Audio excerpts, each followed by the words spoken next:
अभिषेक झा, सदन में जो कुछ हुआ उसको लेकर अब चूंकि होता है कल्प्रिट या विक्टिम, अब कल्प्रिट की बजाय वो विक्टिम कार्ड खेलने में बीजेपी लग गई है। बीजेपी क्या, खुद विधायक लखेंद्र जी भी बैठे हुए हैं, वो कह रहे हैं कि हमारे साथ गलत हुआ है, हमने तो वो इसलिए किया क्योंकि विपक्ष की आवाज दबाने की कोशिश हो रही थी।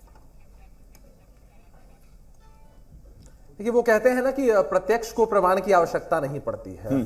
अमूमन आप अभी किसी भी टीवी चैनल को अगर आप देखेंगे, आपके टीवी चैनल पर तो बहुत विस्तृत तरीके से खबरें चल रही हैं, वीडियो फुटेज हमारे सामने है, जो उत्तेजना है, जो भावना है, वो सामने है। लोकतंत्र के मंदिर के रूप में हम जानते हैं सदन को। वहां अगर किसी को भेजा जाता है तो मतदाता मालिक अपना आशीर्वाद देकर भेजते हैं, उम्मीदों के साथ भेजते हैं। वो कोई आम माइक नहीं है। अभिषेक जी, आपके टीवी चैनल पर हमें जो माइक मिला है बोलने के लिए, वो आपने दिया है, लेकिन वो आम माइक नहीं है। उसको मतदाता मालिकों ने, जनता ने दिया है ताकि आप जनता के बुनियादी मुद्दों की चर्चा करें। हम इस बात के खिलाफ जरा भी नहीं है कि आज भाजपा के साथी विपक्ष में बैठे हैं, बड़ी मजबूती के साथ विधायक महोदय हो, अन्य कोई भी सदस्य हो, अपनी बातों को कह सकते हैं।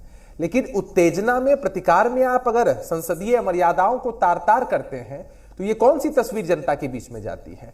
जनता जनप्रतिनिधियों के आचरण को देखती है, फॉलो करती है, और जब जनप्रतिनिधि इस तरह के आचरण को फॉलो करेंगे तो जनता के बीच एक नकारात्मक संदेश जाएगा। हद तो तब हो गई।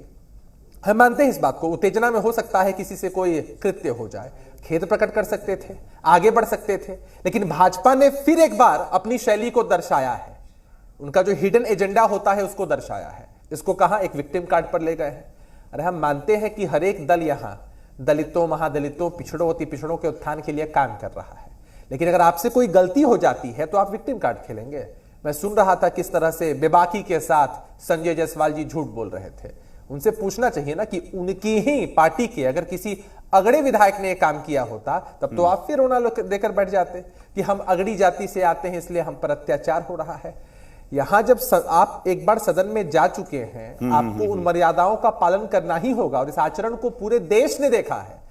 और सबसे ताज्जुब तब होता है जब पूरी की पूरी पार्टी लग जाती है इसको डिफेंड करने में। मुश्किल ये है ना कि लखेंद्र जी अभी भी बैठे हैं ना, अब तो कार्रवाई भी हो गई है, 2 दिन का सस्पेंशन भी हो गया है, लेकिन लखेंद्र जी अब भी ये कह नहीं रहे खुलकर कि हाँ हमने माइक तोड़ी थी।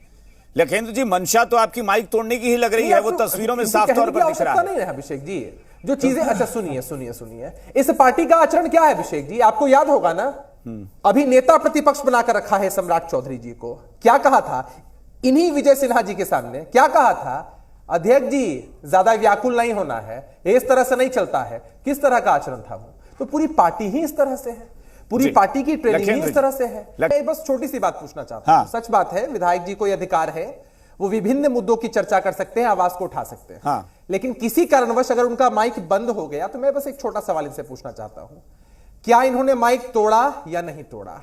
और अगर इनकी आवाज को दबाया जाता है, जो आरोप ये लगा रहे हैं, तो इसका यही मतलब है कि आप माइक तोड़कर फेंक देंगे?